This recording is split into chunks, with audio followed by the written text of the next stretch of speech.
The Maelstrom's fury rode the black swells of the North Sea like something cursed.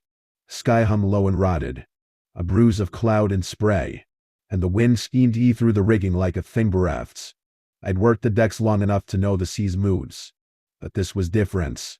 The water heaved and seethed, cold as a grave, and the rain came slant-wise, needled and relentless, harrowing our faces raw. We dragged the nets for hours, the steel doors clawing the seabed, the boat shuddering like a dying beast as it hauled its burden. Cod and haddock thrashed in the mesh, their eyes dull coins, their gills gasping the poison air.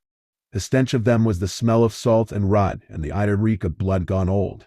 Josh stood at the stern ramp, his silhouette cut sharp against the gray void. Time in the sea had worked him into something gnarled and unyielding, his face a web of fissures, his hands like tarred rope. He spat into the churn and barked my name. Again, "Get down here." The deck pitched underfoot as I clambered to him. The boards slick with Gurian rain. The winch screamed like a thing in pain, its gears grinding as the net breached the surface. It writhed there, bloated with fish and weed and darker things, the cables groaning under the weight. Josh gripped the net's edge, his knuckles bone-white, and I took my place beside him. "Better be worth the goddamn fight," he muttered, though the seas told half the words. We hauled. The net bled seawater, icy and foul, and the catch spilled onto the deck in a slithering mass. Cod twisted and slapped, their scales catching the wee clay like shards of bone. But there was more. Tangles of cow black as rot, stones crusted with barnacles that clicked like teeth. And deeper, something else. A tumorous mass, black and glabrous, swelling and contracting like a drowned lung, dripped with veins that burned a cerulean, their light leaching into the scales of dying fish, turning them spectral. The thing breathed, or seemed to, a wet rhythm that matched no living thing we knew. I stepped back, my boots slipping in the offal. Josh stood carved from salt-bleached wood, his knife hand trembling. "What the fuck is that?" I said. "Hell if I know," he said. Josh crouched but did not touch the thing, the blue light carving gullies in his weathered face. Captain Reed's boots struck the deck like gunshots, pipe clenched between tombstone teeth. The sea had taken his left eye years back, the remaining one a shard of flint. "What's here?" he said. Josh lifted both shoulders. I stared at the thing. The captain leaned in. His shadow fell across the thing, and for a breath it pulsed brighter, veins throbbing like live wires under skin. 30 years, the captain muttered. 30 years, and I ain't never seen no godforsaken thing like this before. Jake came laughing until he wasn't, drag hanging limp from grease-black fingers. "That could be treasure," he said, his voice cracked like a boy's. Tom emerged, squinting into the spray. "Christ and all saints," Tom whispered. Alexei followed, hands red with engine blood. He froze mid-wipe. "Kako go cherte," he said, cussing in Russian. The deck swayed. Then the thing hummed. Not sound but vibration. A teeth-rattling drone that climbed from gut to scum. Tom backed toward the galley, eyes white-trimmed. Jake knelt near the thing. The light pulled in his pupils. "Wow," Jake said. His hand floated toward the mass. Captain Reed moved faster than a man his years should. "Don't touch it," he commanded. Metal screamed.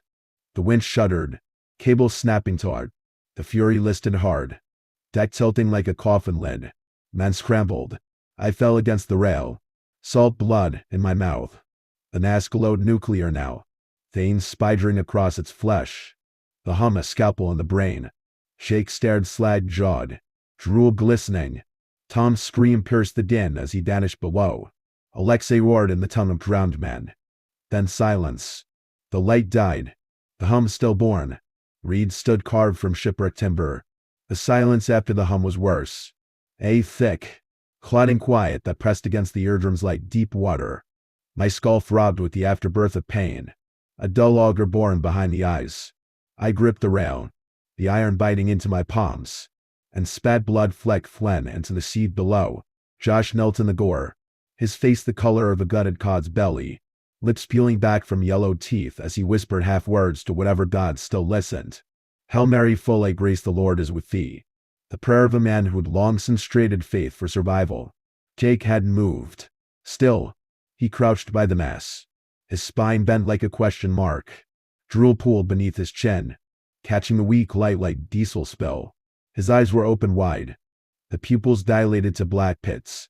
A dead blue glow lived there still, though the mass lay dormant, as if the thing had poured part of itself into him, left its poison simmering behind those vacant mirrors. "Jake," I croaked. "Get the hell back." Nothing. His hand hovered inches from the mass, fingers twitching as though plucking something invisible. Reed moved sudden. A storm front in oilskins grabbed Jake's collar and wrenched him backward. Jake spun wild, all elbows and teeth, and drove his fist into the captain's face. Reed staggered, blood sheeting down his chin, but Jake was already lunging for the mass again. Reed hooked an ankle, sent him sprawling. Jake's temple struck the deck with a sound like a mallet splitting green wood. He lay still. Dark crows of blood bloomed beneath his skull. Then, a shudder, a rattling inhale. Jake sat up slow, head lolling on a ruined neck. Blood painted his cheek in array boxes. He stared at Reed without recognition, without malice. He seemed to stare through him. "Goddamn you," Reed hissed through crimson teeth. The fear in his sea-milked eye was worse than the blood. A primal understanding, the look of a wolf that smells its own mortality. Alexa materialized from the engine stink, wiping his hands on a rad gone stiff with grease. "Captain," he said, the vowels heavy with the bulbous frost. "If we throw it bad, what if something worse happens? What if it answers?" Reed stared at Jake for a while, then studied the mass. It pulsed once, faint, like a heart in a butcher's bucket. "Ain't about answers," he said. "It's about what's a skin." Tom emerged from below decks, skin the gray of weak, cold corpse flesh. His eyes darted animal quick, whites showing all around. He crossed himself 3 times, thumb carving shaky sidles. "It's cursed cat," he whispered. "Cursed, cursed, cursed." Josh swayed against the rail, one hand pressed to his gut. "It ain't cursed. It's some damn lab experiment." He slurred. "Fucking kelp and jellyfish is all. Why it breathes then?" Alexei's voice cut cold. "Why it puts its teeth in our heads." Jake began to laugh. Not laughter exactly. A ruptured wheeze. Air force through broken bellows. He stood, movements jerky. The wound on his head wept freely. "Y'all scared?" he rasped. The grin splitting his face belonged to something that had never learned human shapes. "All you rotten meat sacks. Think it'll kill you?" He turned toward the mass, arms spread crucifix wide. "It don't want to kill you. Don't you see?" His fingers grazed the surface. Jake's eyes had held that dead blue sheen since thing touched him. Glass orbs lit from within, the pupils blown wide as a shark's. But when he rose, we understood it was worse. His grin split his face like a poorly stitched wound, lips stretching until the corners cracked and bled. He moved toward Josh with the languid menace of a thing unspooled from its bones. "Jake," my voice died in the salt air. Josh backed against the rail, hands raised in the universal plea of prey. Jake grabbed Josh's head and struck it against the railing. Josh's skull met the railing with a wet clang. Again, again, again. The metal sang its awful hymn. Blood sprayed in arc patterns, black in the failing light. Josh's body sagged, limp as a gutted sail. But Jake kept swinging the ruined head like a clapper in a bell. Again, again, and again. We were statues, salt-crusted and hollow. When he turned on us, it was with the precision of slaughterhouse machinery. Alexei raised greased hands in defense, but it was too late. Jake's fist critted the Russian's throat, cartilage collapsing like rotted mast wood. Alexei folded, drowning on his own blood, while Jake pivoted toward Tom. Tom ran. Jake moved like currents, fast and depthless, snatching Tom's ankle mid-stride. Tom screamed as Jake dragged him back, fingernails scraping grooves in the rusted iron. Reed charged then. A pipe raised high, but Jake sidestepped with ill grace. The captain's weapon struck empty air. Jake's counter blow dropped the captain like a gaff to Mylan. I ran. Jake's laughter chased me, a sound like rigging torn in a gale.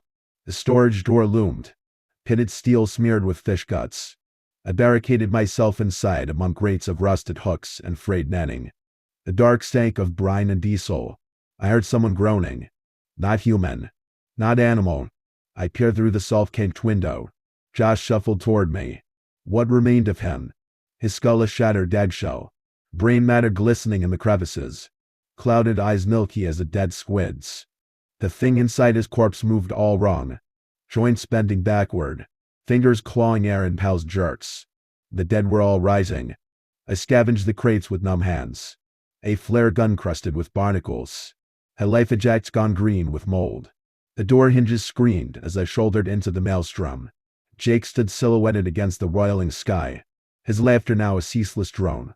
The others lurched behind him, Reed dragging a shattered leg, Tom crawling on stumps of elbows, Alexei's head lolling from a spine snapped clean. Their eyes burned with that same cursed blue. I fired the flare. The comet's tail of phosphorus red-lit the slaughterhouse deck. Jake turned, his grin splitting wider, and in that hellish glow I saw the truth. The thing inside him, inside all of them, pulsing like a nest of eels under their skin. The life ejects clung to me like a dead man's embrace as I vaulted the rail. The black water opened its maw. The sea stretched endless and gray, a roiling purgatory of water and sky. The maelstrom's fury lay hull down on the horizon, a black intif jutting from the maw of the deep. The life eject bit into my ribs, its buoyancy a meager blasphemy against the hunger of the waves. My legs hung numb in the gel and water, dead things trailing in the currents. Salt crusted my lips, blood blooming where the skin split. Hours had passed since I'd plunged into the void. Time held no purchase here, only the living and the not. Movement flickered on the Fury's distant deck. Figures lurched along the rail, marionette-limbed and wrong. Josh. Alexei. Their bodies bent at angles no spine should allow, skin luminous with that same gangrenous blue that had rotted through our world. They paused as one, heads swiveling toward some silent command. Then they hurled themselves overboard. Bodies struck the water with fleshy detonations. They thrashed toward me in that distant horizon, limbs churning the brine to froth, glowing like drowned stars. No cries, no breaths, only that terrible purpose. The sea claimed them greedily. Reed sank last, his milky eye fixed on me even as the dark closed over his head. Night fell. The stars blinked cold in indifference. My gut cramped, emptiness gnawing at itself. Thirst sandpaper at my throat. To drink the sea was to court death. Death kept closer company now, his breath on my neck. Dawn came leprous and pale. I raised blistered hands against the light, scanning the horizon for ships, planes, gods, nothing but the gray forever. The life ejects chafed raw flesh. My legs had gone beyond pain to some mute abstraction of self. On the second day, the driftwood came, a spar from some lost vessel, barnacled and reeking of rot. I clung to it, fingers finding purchase in the worm-riddled grain. It buoyed me when the squalls came, wind screaming like the damned. I did not think of what moved beneath the things that wore familiar faces, their bones lit from within by that eldritch blue. The third day unspooled in fevered ribbons, sun like a white-hot brand. Nightmares swam just beneath waking, hell faces ballooning from the depths, mouths gasping soundless curses. I bit my arm to stay conscious. Sleep promised darker things, cold tendrils coiling around ankles, glowing veins threading through black water. On the fourth day I saw a smudge on the horizon, white against gray, not ship nor raft but something moving. My heart stuttered. I raised arms heavy as anvils, croaking a prayer through cracked lips. The sound died in the wind. The speck grew. I waved until my shoulders screamed. The ember in my chest guttered. The specks welled in the gray waste. Not ship, nor savior. A figure. I let my arms fall. It moved as no man moves, spine undulating like an eel's, limbs jerking in marionette spasms yet cutting the waves with shark's intent. The wind brought sounds now, not laughter but the creak of waterlogged timbers, the suck of tide pools emptying of life. Closer. No. The word a rusted nail in my throat. No. No. No. No. No. No. No. No. No. No. It halted 10 fathoms off, buoyed by the swells. Jake, or what the sea had regurgitated. His face bloated to translucent, veins mapping blue ruin beneath skin like drowned parchments, eyes like foxfire in a ship's corpse, that same cursed radiance seeping from their sockets. His grin split the putrid flesh of his cheeks, a rictus of needle teeth to numerous, to sharp, kelp threaded through his hair. Crabs scuttled in the ruin of his oilskin coat. Found you? The voice wet and resonant, vibrating in the mastoid bone. Why'd you run, brother? I scrabbled it backward, dead limbs flailing. The driftwood slipped away, claimed by the hunger and deep. Jake's laughter rose not sound but pressure. The whine of stressed hull plates before the breach. He drifted nearer. The stench of him enveloped me. Low tide rot. Petroleum. Things festering in lightless wrenches. His jaw unhinged, widening beyond human limits. The maw black pit stippled with barnacle clusters. Ain't no elsewhere, he crooned. Salt water dripped from his tongue. But down. His hand breached the surface. Fingers fused into a single slick appendage. Blackened and webbed. Glistening with primal mucus. It hovered before my face. I tasted copper. Bile. The sweet decay of hope. The talon raised a cold crabla an inch from my eye. Not yet, he breathed. The words vibrated in my teeth. Soon. He sank. Slowly. Deliberate. Eyes never leaving mine. The water embraced him. A lover's caress. The last I saw was that grin. Stretched eternal. Before the dark of the water took him. The laughter welled up from below. A subsonic thrum that stirred the water into whirlpools. I clung to the life-jets. The horizon bled into void. The sea watched with a billion glass eyes. The sea kept me long after they pulled me from its maw. Days uncounted. Nights without stars. The trawler emerged from the grail like a fevered dream. Rust and hull bleeding or inch corrosion. Nets hanging slack as gallows rope. I raised arms gone to stone. Mouthing pleas my throat could no longer shape. Help me. Men moved on her decks. Shadows against a bleached sky. Their shouts scurried across the chop. Crude music to a drowning man's ear. A lifeboat kissed the waves. Oars rising and falling like the wings of some great seabird damned to skim the surface forever. The water clung to my legs as they hauled me aboard. Cold fingers trailing up my calves. I did not look down. Did not dare. Rough hands swaddled me in wool that reeked of another man's sweat. Their voices reached me through fathoms of static easy now led. Christ alive, look at him. Get the kettle on. I stared at the planks beneath my boots. Watched sea water weep through the cracks. Some part of me still floated there. Adrift between worlds. Engine vibrations thumped my marrow as they bore me below decks to a cabin no larger than a coffin. Diesel fumes coiled in the air. Thick enough to chew. A mug appeared in my hands. Stained tin. Liquid black as bilge. I drank. The heats called it a path to my gut but left a deeper cold untouched. Lucky bastard. The speaker loomed in the doorway, backlit by sickly yellow bulbs. A face carved from wind and whiskey. Eyes the color of North Sea fog. Another tide, and UBV'd in crab meat. I nodded. My tongue lay dead in my mouth. Questions came in shifts. Men with fishhook scars and breath like rotting kelp. What ship? How many lost? Storm? Collision? I gave them corpse answers. Dry facts stripped of blood and truth. Told of rogue waves. Raging squalls. Equipment torn loose in the frenzy. They wrote it down in water-stained logbooks. Nodding sagely. Sailor superstitions kept their tongues still. No one asked about the marks on my arms. Livid grooves where the life-jack straps had bitten tombone. The city of Aberdeen, on Scotland's North Sea coast, rose from the horizon. The docks teemed with gulls and graveyard shift workers, their faces gray under sodium lights. They put me in a white room that reeked of antiseptic lies. Doctors prodded my waterlogged flesh. Spoke of exposure, shock, survivor's guilt. Police came with notebooks and narrowed eyes. I fed them the same carcass story, watching their pens scratch away the truth. Reporters clustered outside like lampreys. Flashbulbs popped. Miracle survivor. Their headlines would scream. They didn't know the real story. The thing that breathed in the hold. The crew that walked into the deep. Jake's grin splitting wider with every retelling behind my eyelids. Nights were worse. The hospital bed became a raft adrift on a black ocean. Glowing veins pulsed in the walls. Salt water dripped from ceiling tiles. Always the laughter. Wet and resonant. I'd wake choking on imaginary brine. Fingers clawing at phantom kelp. They discharged me with pills and pity. I took a room above a dockside tavern where the windows rattled with every freighter's horn. The walls wept condensation. The mattress sagged like a drowned thing. I bought whiskey by the case. chasing warmth that always receded. Sometimes I'd stand at the window watching trawlers come and go.